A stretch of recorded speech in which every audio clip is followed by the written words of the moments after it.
Hello guys, welcome back to capture diary. ಎಲ್ಲರೂ ಹೇಗಿದ್ದೀರಾ? ಎಲ್ಲರೂ ಚೆನ್ನಾಗಿದ್ದೀರಾ ಅಂತ ಭಾವಿಸ್ತಾ ಇದ್ದೀನಿ. ಇದು ಆ್ಯಕ್ಚುಲಿ ದೀಪಾವಳಿ ಲಾಗ್. ಅಂದರೆ ನಾವು ದೀಪಾವಳಿಗೆ ಇಲ್ಲಿ ಬೆಂಗಳೂರಲ್ಲಿ ಇರಲಿಲ್ಲ, ನಾವು ಊರಿಗೆ ಹೋಗಿದ್ವಿ. ಸೊ ದೀಪಾವಳಿನ ನಾವು ಅಲ್ಲೇ ಸೆಲೆಬ್ರೇಟ್ ಮಾಡ್ಕೊಂಡ್ಬಂದ್ವಿ. ಅಂದರೆ ತುಂಬೇನು ಗ್ರ್ಯಾಂಡಾಗಿ ಮಾಡಿಲ್ಲ, ನಮ್ಮದು ಸಿಂಪಲ್ಲಾಗಿ ಏನೆಲ್ಲ ರಿಚುವಲ್ ಇತ್ತು ಅದನ್ನು ಮಾಡ್ಕೊಂಡ್ಬಂದಿದ್ವಿ. ನಾವು ಹೋದವತ್ತು ಮಾರ್ನಿಂಗ್ ನಾವಲ್ಲಿ ನಮಗೆ ಕಾರಿಂಜ ಟೆಂಪಲ್ ಬಂದು ಊರಿನ ದೇವಸ್ಥಾನ ಆ್ಯಂಡ್ ಹತ್ತಿರದಲ್ಲೇ ಇದೆ ಅದು. ಸೊ ಅಲ್ಲಿಗೆ ಹೋಗಿದ್ವಿ. ಈ ಕಾರಿಂಜ ಟೆಂಪಲ್ ಏನಿದೆ ಇದಕ್ಕೆ ತುಂಬ ಇತಿಹಾಸ ಇದೆ. ಅಂದರೆ ತುಂಬ ಹಳೆಯ ಟೆಂಪಲು. ಇದು ಬರೀ ಕಂಪ್ಲೀಟಾಗಿ ಸ್ಟೋನಲ್ಲಿರೋ ಟೆಂಪಲ್ಲು. ಅಂದರೆ ಒಂದು ದೊಡ್ಡ ಕಲ್ಲು ಬಂಡೆ ಇದೆಯಲ್ಲ, ಅದ್ರ ಮೇಲ್ಗಡೆ ಬಂದು ದೇವಸ್ಥಾನ ಇರೋದು. ಅದಕ್ಕೆ ಇಲ್ಲಿ ಕೆಳಗಡೆಯಿಂದ ಮೇಲೆ ತನಕ ಸ್ಟೆಪ್ಸ್ ಇದೆ. ಆ್ಯಂಡ್ ಇಲ್ಲಿ ನೋಡಿ, ಇದು ಕೆರೆ ಇದೆಯಲ್ಲ, ಇದಕ್ಕೆ ಕಲ್ಲು ಮೆಡ್ಲಿಂದ ನೀರು ಬರುತ್ತೆ ಆ ಕೆರೆಗೆ. ಅದರಲ್ಲಿ ಯಾವತ್ತೂ ನೀರಿರುತ್ತೆ, ಆರೋದಿಲ್ಲ ಅದು. ಆ್ಯಂಡ್ ಇವಾಗ ಏನಾಗಿದೆ ಅಂದರೆ ತುಂಬ ಟೈಮ್ ಆಗಿದೆ, ಅದಕ್ಕೆ ಅರ್ಧ ತನಕ ಅಂದರೆ ಮಿಡ್ಲಲ್ಲಿ ಪಾರ್ವತಿ ಟೆಂಪಲ್ ಇದೆ, ಮೇಲ್ಗಡೆ ಶಿವನ್ ಟೆಂಪಲ್ ಇದೆ. ಅಂದರೆ ಕಾಡಿನ ಒಳಗಡೆ ಇರೋದು. ಇವಾಗ ಒಂದು ಸ್ವಲ್ಪ ರೋಡೆಲ್ಲ ಇದೆ. ಮುಂಚೆ ರೋಡ್ ಇರಲಿಲ್ಲ, ಕೆಳಗಡೆಯಿಂದ ಮೇಲ್ಗಡೆ ತನಕ ನಡ್ಕೊಂಡೇ ಹೋಗಬೇಕು. ಇವಾಗ ರೋಡ್ ಇದೆ, ಬಟ್ ಏನಂದರೆ ಅರ್ಧ ತನಕ, ಅಂದರೆ ಪಾರ್ವತಿ ಟೆಂಪಲ್ ತನಕ ಮಾತ್ರ ರೋಡ್ ಇದೆ. ಅದರಿಂದ ಮೇಲ್ಗಡೆ ಏನೇ ಇದ್ದರೂ ನಾವು ನಡ್ಕೊಂಡು ಹೋಗಬೇಕು. ಎಷ್ಟು 550 ಮೆಟ್ಲೆ ಇದೆ, ಅದಕ್ಕೆ ಅದನ್ನು ಹತ್ಕೊಂಡು ಹೋಗಬೇಕು. ಇವರಿಬ್ಬರು ಬಂದು ನನ್ನ ಭಾವನ ಮಕ್ಕಳು, ಮತ್ತು ಪ್ರಾಪ್ತಿ ಆ್ಯಂಡ್ ಪ್ರಾಗ್ಯ. ಇವಳು ದೊಡ್ಡವಳು ಇದ್ದಾಳಲ್ಲ, ಇವಳು ನನ್ನ ಮದುವೆ ಟೈಮಲ್ಲಿ ತುಂಬ ಚಿಕ್ಕ ಪಾಪಿದ್ಲು. ಇವಾಗ ನನ್ನ ಮಕ್ಕಳನ್ನ ಕೈ ಹಿಡ್ಕೊಂಡು ಹೋಗ್ತಾ ಇದ್ದಾಳೆ, ಅವಳೇ ಕರ್ಕೊಂಡು ಹೋಗೋಷ್ಟು ಎತ್ತರ ಆಗಿಬಿಟ್ಟಿದ್ದಾಳೆ ಅವಳು. ಸೊ ಇವಾಗ ನಾವೇನು ಹೋಗ್ತಾ ಇದ್ದೀವಿ, ಇದು ಪಾರ್ವತಿ ಟೆಂಪಲ್ಗೆ ಹೋಗುತ್ತೆ. ಬಟ್ ಫಸ್ಟ್ ಯಾವತ್ತು ನಾವು ಶಿವನ್ ಟೆಂಪಲ್ಗೆ ಹೋಗ್ತೀವಿ. ಪಾರ್ವತಿ ಟೆಂಪಲ್ ಹತ್ತಿರದಿಂದಾಗಿಯೇ ಮೇಲ್ಗಡೆಗೆ ಸ್ಟೆಪ್ಸ್ ಕೊಟ್ಟಿದ್ದಾರೆ, ಅದನ್ನ ಹತ್ಕೊಂಡು ಹೋಗಬೇಕು.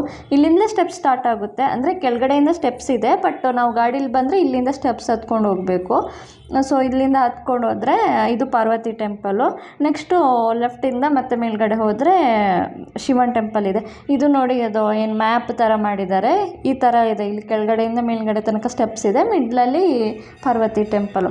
ಇವಾಗ ನಾವು ಹೋಗ್ತಾ ಇರೋದು ಶಿವನ್ ಟೆಂಪಲ್ಗೆ. ಅಂದರೆ ತುಂಬ ಹತ್ರದಲ್ಲಿ ಸ್ಟೆಪ್ಸ್ ಇದೆ. ಆ್ಯಂಡ್ ಈ ಸ್ಟೆಪ್ಸು ಆವಾಗಿನ ಕಾಲದಲ್ಲೇ ಮಾಡಿದರು, ಕಲ್ಲಿಂದ ಮಾಡ್ಕೊಂಡು ಹೋಗಿದ್ರು. ಆ್ಯಂಡ್ ಇಲ್ಲಿ ಹೋಗ್ಬೇಕಾದ್ರೆ ಈ ಥರ ಕೋತಿಗಳು ತುಂಬ ಇದ್ದಾವೆ. ಆ್ಯಂಡ್ ಇವನ್ ನಮ್ಮ ಕೈಯಲ್ಲಿ ಏನಾದರೂ ಬ್ಯಾಗ್ ಇದ್ದರೆ, ಪ್ರಸಾದದ ಬ್ಯಾಗ್ ಎಲ್ಲ ಇರುತ್ತಲ್ಲ, ಅದನ್ನೆಲ್ಲ ಎಳ್ಕೊಂಬಿಡುತ್ತೆ. ಇದು ತುಂಬ ಕೇರ್ಫುಲ್ಲಾಗಿರಬೇಕು. ಇದು ಬಂದು ಅರ್ಧದಿಂದ ನಾವು ವಿಡಿಯೋ ಮಾಡಿದಾಗ ಈ ಥರ ಕಾಣಿಸುತ್ತೆ. ಅಂದರೆ ಆಲ್ಮೋಸ್ಟು ದೊಡ್ಡ, ಅಂದರೆ ಕಂಪ್ಲೀಟಾಗಿ ಊರೇ ಕಾಣಿಸುತ್ತೆ. ಇದರಲ್ಲಿ 2 ವೇ ಮಾಡಿದ್ದಾರೆ, ಒಂದು ಹತ್ಕೊಂಡು ಬರೋದಕ್ಕೆ, ಇನ್ನೊಂದು ಇಳ್ಕೊಂಡು ಹೋಗೋದಕ್ಕೆ ಅಂತ. ಹಿಂದಿನ ಕಾಲದಲ್ಲಿ ಇಲ್ಲಿ ಏನೇ ಅಂದರೆ ಇವಾಗ ಜಾತ್ರೆ ಆಗೋದಾಗಿರ್ಬೋದು, ಅಥವಾ ದೇವಸ್ಥಾನಗಳಿಗೆ ಗೊನೆನೇ ಕೊಡ್ತಾ ಇದ್ರಲ್ಲ, ಇವಾಗ ನಾವು ಬಾಳೆಹಣ್ಣು ಈ ಥರ, ಅಂದರೆ ಹಣ್ಣು ಕೈಗೆ ಎಷ್ಟು ಬೇಕೋ ಅಷ್ಟು ಹಿಡ್ಕೊಂಡು ಹೋಗ್ತಾವಲ್ಲ, ಮುಂಚೆ ಗೊನೆನೇ ಹಿಡ್ಕೊಂಡು ಹೋಗ್ತಾಯಿದ್ರು. ಅಥವಾ ಇಲ್ಲೇನಾದರೂ ಎಳ್ನೀರು ಎಲ್ಲ ಇದೆಯಲ್ಲ, ಅದನ್ನೆಲ್ಲ ಕೆಳಗಡೆಯಿಂದ ಮೇಲ್ಗಡೆ ತನಕ, ಅಂದರೆ ಒಂದೊಂದು ಎಳ್ನೀರಲ್ಲ, ತುಂಬ ಎಳ್ನೀರು ಕೊಡ್ತಾ ಇದ್ರಲ್ವ ಅಭಿಷೇಕಕ್ಕೆಲ್ಲ, ಅದೇ ಯಾವುದೇ ವಸ್ತು ಇದ್ದರೂ ಇಲ್ಲಿಂದ ಹಿಡ್ಕೊಂಡೇ ಹೋಗ್ತಾಯಿದ್ರು. ಇದು ಬಂದು ಉಂಗುಷ್ಟ ತೀರ್ಥ ಅಂತಾರೆ. ಅಂದರೆ ಒಂದು ಕಲ್ಲಿನ ನಡುವಲ್ಲಿ ಒಂದು ಕಡೆಯಿಂದ ನೀರು ಬರ್ತಾ ಇದೆ, ಒಂಥರ ರೌಂಡ್ಸ್ ಶೇಪಲ್ಲಿ ಇದೆಲ್ಲ. ಅದು ಬಂದು ಭೀಮ ಬಾಯಾರಿಕೆ ಆದಾಗ ಆ ಕಲ್ಲನ್ನ ಈ ಥರ ಪ್ರೆಸ್ ಮಾಡಿ ನೀರು ಕುಡಿಯೋದಕ್ಕೆ ಅಂತ ನೀರು ತೆಗೆದಿದ್ದು ಅಂತ ಹೇಳ್ತಾರೆ. ಸೊ ಆ ಥರ ಇದು ಬಂದು ಶಿವನ್ ಟೆಂಪಲ್ ಇವಾಗ ನೋಡಿರೋದು ನಾವು. ಇಲ್ಲಿಂದ ಮೇಲ್ಗಡೆಯಿಂದ ನೋಡಿದರೆ ಕಂಪ್ಲೀಟಾಗಿ ಕಾಡೇ ಕಾಣಿಸುತ್ತೆ ನಮ್ಗೆ. ಅಲ್ಲಿ ಅರ್ಧದಿಂದ ನಿಂತು ನೋಡಿದರೆ ಊರು ಕಾಣಿಸ್ತಾ ಇತ್ತಲ್ಲ, ಬಟ್ ಇಲ್ಲಿ ಬಂದರೆ ಕಂಪ್ಲೀಟಾಗಿ ಕಾಡು. ಅಂದರೆ ಇದು ದೇವಸ್ಥಾನ ಇರೋದೇ ಕಾಡು ಮಿಡ್ಲಲ್ಲಿ. ಇವಾಗ ಒಂದು ಸ್ವಲ್ಪ ರೋಡೆಲ್ಲ ಆಗಿ ಒಂದು ಸ್ವಲ್ಪ ಅಂದರೆ ಡೆವಲಪ್ ಆಗಿರೋ ಥರ ಕಾಣಿಸುತ್ತೆ ನಮಗೆ. ಬಟ್ ಆ್ಯಕ್ಚುಲಿ ಅದಕ್ಕೆ ಏನೋ ಹೆಸರಿದೆ ಕಾಡಿಗೆ, ಆ ಕಾಡು ಮಿಡ್ಲಲ್ಲೇ ಇರೋದು ಅದು. ಇಲ್ಲೇನು ಸ್ಟೋನ್ಸ್ ಆಗಿರಬಹುದು, ಅಂದರೆ ಇಂಟರ್ಲಾಕ್ ಹಾಕಿದ್ದಾರೆ, ಮತ್ತು ಈ ಥರ ಗೋಡೆ ಕಾಂಪೌಂಡ್ ಥರ ಕಟ್ಟಿದಾರಲ್ಲ, ಇದಕ್ಕೆ ಬೇಕಾಗಿರೋ ಸಿಮೆಂಟ್ ಆಗಿರ್ಬೋದು, ಕಲ್ಲಾಗಿರ್ಬೋದು ಎಲ್ಲನೂ.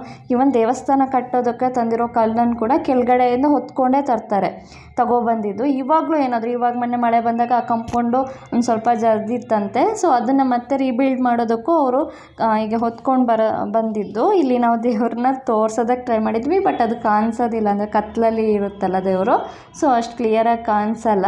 ಈ ಥರ ಇದೆ, ಕಂಪ್ಲೀಟಾಗಿ ಸ್ಟೋನಲ್ಲೇ ಮಾಡಿದ್ದಾರೆ ಅದು ದೇವಸ್ಥಾನನ ಕೂಡ. ಇನ್ನು ಇದು ಇಳ್ಕೊಂಡು ಹೋಗೋದಕ್ಕೆ ವೇ.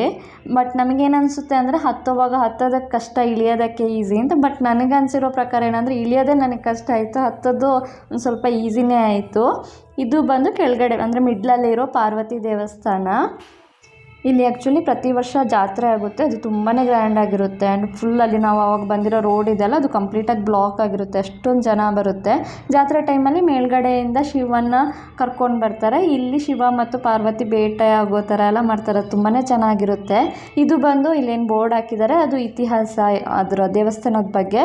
ಇತಿಹಾಸ ಏನಂದರೆ, ನನಗೆ ಗೊತ್ತಿರೋ ಪ್ರಕಾರ ರಾಮ ಸೀತೆನ ಹುಡ್ಕೋಕೆ ಹೋಗೋ ಮುಂಚೆ ಬಂದು ಇಲ್ಲಿ ಪೂಜೆ ಮಾಡೋಗಿದ್ರು. ಬಂದ ನಂತರ ಕೂಡ ಅವರು ಇಲ್ಲಿ ಪೂಜೆ ಮಾಡೋದಕ್ಕೆ ಬಂದಾಗ ವಾನರ ಸೈನ್ಯ ಇದೆಯಲ್ಲ, ರಾಮನ ಸೇತುವೆ ಕಟ್ಟೋದಕ್ಕೆ ಆ ಸೈನ್ಯದಲ್ಲಿ ಒಂದು ಭಾಗನ ಇಲ್ಲಿ ಬಿಟ್ಟು ಹೋದರು. ಅದೇ ಕೋತಿಗಳು ಇವಾಗಿರೋದು ಅಂತ ನಂಬ್ತಾರೆ. ಇದು ಆ್ಯಕ್ಚುಲಿ ನಮ್ಮ ಅತ್ತೆ ಮನೇಲಿ 2 ಲವ್ ಬರ್ಡ್ಸ್ ಇದೆ, ಅದನ್ನ ಈ ಥರ ಗೂಡು ಸಮೇತ ಮೇಲ್ಗಡೆ ನೇತಾಕಿದ್ದಾರೆ. ಕೆಳಗಡೆ ಬಿಟ್ಟರೆ ಮಕ್ಕಳು ಹೋಗ್ಬಿಟ್ಟು ಓಪನ್ ಮಾಡಿ ಬಿಟ್ಬಿಡ್ತಾರೆ ಅಷ್ಟೇ. ನಮ್ಮೂರಲ್ಲಿ ಅಂದರೆ ಮಂಗಳೂರಲ್ಲಿ ದೀಪಾವಳಿಗೆ ತುಂಬ ಗ್ರ್ಯಾಂಡ್ ಅಂದರೆ ಗೋಪೂಜೆ. ಅಂದರೆ ನಾವು ಹಸುಗಳನ್ನ ಬೆಳಿಗ್ಗೆ ಸ್ನಾನ ಮಾಡಿಬಿಟ್ಟು ಈ ಥರ ಹೂನ ಕಟ್ಬಿಟ್ಟು ರಾತ್ರಿ ಅದಕ್ಕೆ ಪೂಜೆ ಮಾಡ್ತಾರೆ. ಆ್ಯಂಡ್ ನಮಗೆ ಇಲ್ಲಿ ಆಯುಧ ಪೂಜೆ ಹೆಂಗೆ ಮಾಡ್ತೀವೋ ಅದೇ ಥರ ದೀಪಾವಳಿಯಲ್ಲಿ ಅಲ್ಲಿ ಅಂಗಡಿ ಪೂಜೆ ಮಾಡ್ತಾರೆ, ಶಾಪ್ ಇದ್ದವ್ರು ಅಂಗಡಿ ಪೂಜೆ ಎಲ್ಲ ಮಾಡ್ತಾರೆ. ಸೊ ನಾವು ಸ್ವಲ್ಪ ಕ್ರ್ಯಾಕರ್ಸ್ ತಂದಿದ್ವಿ ಆ್ಯಂಡ್ ಗೂಡು ದೀಪ ಇದಲ್ಲ ಅದನ್ನು ಬಿಡ್ತಾಯಿದ್ವಿ. ನನಗೆ ಆ್ಯಕ್ಚುಲಿ ಪಟಾಕಿಗಿಂತ ಇದೇ ತುಂಬ ಇಷ್ಟ ಆಯಿತು, ಯಾಕಂದರೆ ಇನ್ನೂ ಸೌಂಡ್ ಇಲ್ಲ, ಬಟ್ ಅದು ಆ ಬೆಳಕನ್ನ ಹಿಡ್ಕೊಂಡು ತುಂಬ ದೂರ ಹೋಗುತ್ತಲ್ಲ, ಅದು ಗಾಳಿ ಎಷ್ಟು ಚೆನ್ನಾಗಿ ಬರುತ್ತೆ ಅಷ್ಟು ಚೆನ್ನಾಗಿ ಅದು ಹೋಗುತ್ತೆ. ಇದು ಆ್ಯಕ್ಚುಲಿ ತುಂಬಾ ದೂರ ಹೋಯಿತು. ನಾವು ಅಂದ್ಕೊಂಡ್ವಿ ಮರ ಏನಾದರೂ ಅಡ್ಡ ಸಿಕ್ಕಿದ್ರೆ ಬಿದ್ದೋಗ್ಬಿಡುತ್ತೆ ಅಂತ, ಬಟ್ ಅದು ಮಿಡ್ಲಲ್ಲೇ ಪಾಸ್ ಆಯಿತು. ಇನ್ನೊಂದೇನೆಂದರೆ ಆಯುಧ ಪೂಜೆಗೆ ನಾವಿಲ್ಲಿ ಯಾವ ಥರ ಕತ್ತಿಯೆಲ್ಲ ಇಟ್ಟು ಪೂಜೆ ಮಾಡ್ತಾರೆ, ಅದೇ ಥರ ಅಲ್ಲಿ ನಮಗೆ ತೋಟ ಅಲ್ವಾ ಮೇಯ್ನು, ಸೊ ಅದಕ್ಕೆ ಯೂಸ್ ಮಾಡೋದು. ಇವಾಗ ಮುಂಚೆ ಗದ್ದೆ ಉಳೋದಕ್ಕೆ ನೇಗಿಲಿದ್ದು ಎಲ್ಲ ಯೂಸ್ ಮಾಡ್ತಾಯಿದ್ರಲ್ಲ, ಅದು ದೆನ್ ಹಾರೆ ಈ ಥರ ಅದನ್ನೆಲ್ಲ ಇಟ್ಬಿಟ್ಟು ಇವತ್ತು ಪೂಜೆ ಮಾಡ್ತಾರೆ. ಆ್ಯಂಡ್ ಇದೇನು ತಟ್ಟೆ ಥರ ಇಟ್ಕೊಂಡಿದ್ದಾರಲ್ಲ, ಅದರಲ್ಲಿ ಅವಲಕ್ಕಿ, ಬಾಳೆಹಣ್ಣು, ದೆನ್ನು ನೀರು ದೋಸೆ ಇರುತ್ತೆ, ಸಾಲ್ಟ್ ಹಾಕದೇ ಇರೋದು, ಇದನ್ನೆಲ್ಲ ಹಸು ಕೊಡೋದಕ್ಕೆ ಅಂತ ಪೂಜೆ ಮಾಡ್ತಾರೆ. ಇನ್ನು ಮಂಗಳೂರಲ್ಲಿ ನಿಮಗೆ ಗೊತ್ತಿರ್ಬೋದು ಬಲೀಂದ್ರ ಪೂಜೆ ಅಂತ ಮಾಡ್ತಾರೆ. ಸೊ ಅದು ಇದನ್ನು ಆ್ಯಕ್ಚುಲಿ ಥರ ಮಾಡಿದಾರಲ್ಲ, ಇದು ಇನ್ನೂ ಚೆನ್ನಾಗಿ ಮಾಡ್ತಾರೆ. ಕೆಲವು ಕಡೆ ಫ್ಲವರ್ ಎಲ್ಲ ಇಟ್ಟು ತುಂಬ ಚೆನ್ನಾಗಿ ಮಾಡ್ತಾರೆ. ನಾವು ಸಿಂಪಲ್ಲಾಗಿ ಮಾಡ್ಕೊಂಡ್ವಿ. ಸೊ ಅದಕ್ಕೆ ಈ ಥರ ಬೆಂಕಿ ಕಡ್ಡಿ ಮಾಡ್ತಾರೆ, ಅದು ಬಟ್ಟೆ ಸುತ್ತಬಿಟ್ಟು ಸೊ ಆ ಥರ ಮಾಡಿ ಅದಕ್ಕೆ ಬೆಂಕಿ ಕೊಡ್ತಾರೆ. ನೆಕ್ಸ್ಟ್ ಇದಕ್ಕೆ ಇಲ್ಲಿ ಆಯುಧ ಪೂಜೆ ಥರ ಮಾಡ್ತಾರೆ. ಸಿಂಪಲ್ಲಾಗಿ ನಮ್ಮ ಕಡೆ ಯಾವ ಥರ ರಿಚುವಲ್ ಇದೆ ಆ ಥರ, ಅಂದರೆ ಎಳ್ನೀರೆಲ್ಲ ಇಟ್ಟು ಈ ಥರ ಆರತಿ ಮಾಡಿ ನೆಕ್ಸ್ಟ್ ಇದನ್ನು ಹಸು ಕೊಡೋದಕ್ಕೆ ಕೊಂಡೋಗ್ತಾರೆ. ಅಂದರೆ ಹಸುಗೆ ಆ್ಯಕ್ಚುಲಿ ಬೆಳಕು ತೋರಿಸೋದು ಅಂತಾರೆ. ಅಂದರೆ ಅದಕ್ಕೆ ತಲೆಗೆ ಸ್ವಲ್ಪ ಹಸುಗೆ ಎಣ್ಣೆ ಹಾಕಿಬಿಟ್ಟು ನೆಕ್ಸ್ಟ್ ಅದಕ್ಕೆ ಕುಂಕುಮ ಎಲ್ಲ ಇಟ್ಟು ಪೂಜೆ ಮಾಡ್ತಾರೆ. ನನ್ನ ಪ್ರಕಾರ ಏನನ್ಸುತ್ತೆ ಅಂದರೆ, ಇದು ಹಿರಿಯರು ಯಾಕೆ ಮಾಡಿದ್ದಾರೆ ಅಂದರೆ, ಮನೆಗೆ ಬೇಕಾಗಿರೋದು ಅಥವಾ ತೋಟಕ್ಕೆ ಬೇಕಾಗಿರೋದು ಈ ಹಸು ಕೊಡುತ್ತಲ್ವ, ಇವಾಗ ಗೊಬ್ಬರ ಆಗಿರ್ಬೋದು, ಹಾಲಾಗಿರ್ಬೋದು, ಇದನ್ನೆಲ್ಲ ಕೊಡುತ್ತಲ್ಲ. ಸೊ ಅದಕ್ಕೆ ವರ್ಷದಲ್ಲಿ ಒಂದು ಸಲ ಒಂಥರ ಥ್ಯಾಂಕ್ ಯು ಹೇಳಿದ ಥರ ಈ ಥರ ಪೂಜೆ ಮಾಡೋದು. ಆ್ಯಂಡ್ ನಮ್ಗೆ ಗೊತ್ತಿದೆ ಹಿಂದೂ ಸಂಸ್ಕೃತಿಯಲ್ಲಿ ಹಸು ಅಂದರೆ ಅದು ಅಂದರೆ ನಮಗೊಂಥರ ಅದು ಒಳ್ಳೆಯದು ಅಥವಾ ಗೋಮಾತೆ ಅಂತಲೇ ಅಂತಾರಲ್ವ. ಸೊ ಅದಕ್ಕೆ ಇಲ್ಲಿ ಪೂಜೆ ಮಾಡೋದು ಇವತ್ತೊಂದು ದಿವಸ. ಅದಕ್ಕೆ ಅಂದರೆ ಯಾವತ್ತೂ ಪೂಜೆ ಮಾಡೋದಕ್ಕಾಗಲ್ಲಲ್ಲ, ಮನಸ್ಸಲ್ಲಿರುತ್ತೆ, ಬಟ್ ಇವತ್ತು ಪೂಜೆ ಮಾಡಿ ತೋರಿಸಿ ಅದಕ್ಕೆ ಆ ಥರ ಅವಲಕ್ಕಿ, ಬಾಳೆಹಣ್ಣು, ದೋಸೆ ಎಲ್ಲ ಕೊಡೋದು. ನೆಕ್ಸ್ಟ್ ಇಲ್ಲಿ ಬಲೀಂದ್ರ ಪೂಜೆ ಅಂತ ಮಾಡ್ತಾರೆ. ಅದು ಈ ಥರ ನೋಡಿ, ಬಾಳೆದು ದಂಟಿದೆಲ್ಲ ಅದರಿಂದ ಮಾಡೋದು ಈ ಥರ. ಅದಕ್ಕೆ ದೀಪ ಇಟ್ಟು ನೆಕ್ಸ್ಟ್ ಹೂವು ಹಾಕ್ಬಿಟ್ಟು ಎಲ್ಲ ಪೂಜೆ ಮಾಡ್ತಾರೆ.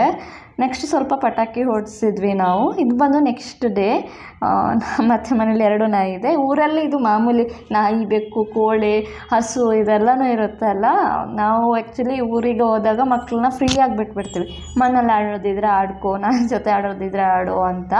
ಬೆಕ್ಕು ಜೊತೆನೂ ಆಡೋಕ್ಕೆ ಬಿಡ್ತೀವಿ, ಬಟ್ ಒಂದು ಸ್ವಲ್ಪ ಕೇರ್ಫುಲ್ಲಾಗಿರ್ತೀವಿ. ಬಿಕಾಸ್ ನನಗೆ ಚಿಕ್ಕದಿದ್ದಾಗ ಬೆಕ್ಕು ಒಂದು ಸ್ವಲ್ಪ ಅಲರ್ಜಿ ಇತ್ತು ಅದಕ್ಕೆ. ಸೊ ಇದು ಬಂದು ಅಡಿಕೆ.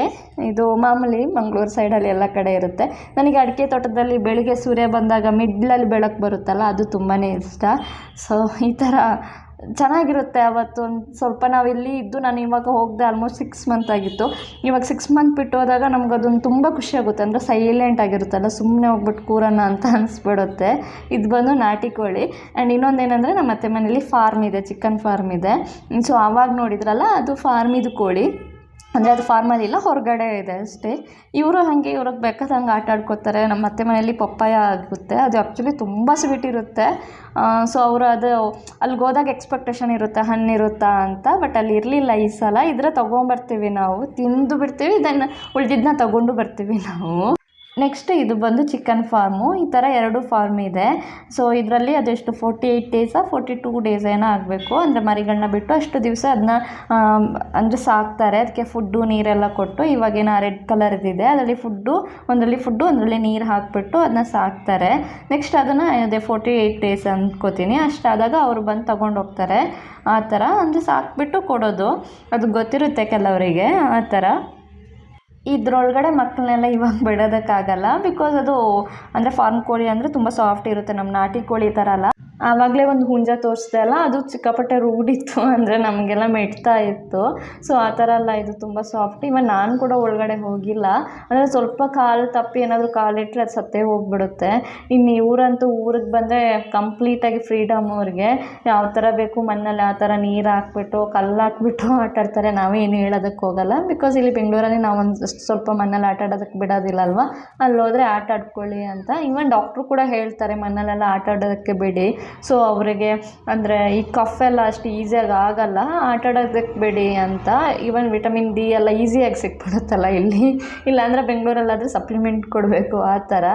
ಸೊ ಇದು ಬಂದು ನಮ್ಮ ಮನೆಯ ಅಂದರೆ ತುಂಬ ಏಜ್ ಆಗಿದೆ ಈ ಹಸುಗೆ, ಬಟ್ ಏನಂದರೆ ಮನೆಗೆ ಫಸ್ಟ್ ಹಸು ಅಂತಾರೆ ಅದು. ಆ್ಯಂಡ್ ಅದು ತುಂಬ ಕರ ಹಾಕಿದೆ ಅನ್ನೋದಕ್ಕೆ ಅದನ್ನ ನನ್ನ ಮಾವನಿಗೆ ತುಂಬ ಆಸೆ, ಅದನ್ನ ಕೊಡಬಾರ್ದು ಸಾಕಬೇಕು ಅಂತ. ಅದಕ್ಕೆ ಏಜ್ ಆದರೂ ಕೂಡ ಅವ್ರು ಇನ್ನೂ ಅದನ್ನು ಸಾಕ್ತಾ ಇದ್ದಾರೆ.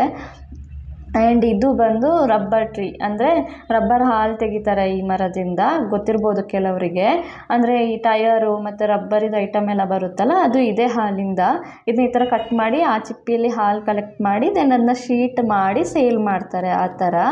ದೆನ್ನು ಇವ್ರನ್ನ ಹೆಂಗೋ ಒಂದು ಕನ್ವಿನ್ಸ್ ಮಾಡಿ ಬೆತ್ತ ಇಟ್ಬಿಟ್ಟು ಲಾಸ್ಟಿಗೆ ಮನೆಗೆ ಕಳಿಸೋ ಥರ ಆಯಿತು. ಸೊ ಇಟ್ಸ್ ಓಕೆ, ಯಾವಾಗಲಾದರೂ ಒಂದು ಸಲ ಅವ್ರು ಎಂಜಾಯ್ ಮಾಡಲಿ ಅಂತ ಬಿಟ್ಬಿಟ್ಟಿದ್ದೆ ನಾನು ಅಷ್ಟೇ.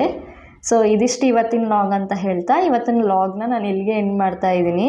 ಈ ಲಾಗ್ ನಿಮ್ಗೆ ಇಷ್ಟ ಆಗಿದೆ ಅಂತ ಅಂದ್ಕೊಂಡಿದ್ದೀನಿ. ಇಷ್ಟ ಆದರೆ ಪ್ಲೀಸ್ ನನ್ನ ಚಾನಲ್ನ ಸಬ್ಸ್ಕ್ರೈಬ್ ಮಾಡ್ಕೊಳ್ಳಿ. ಬಾಯ್.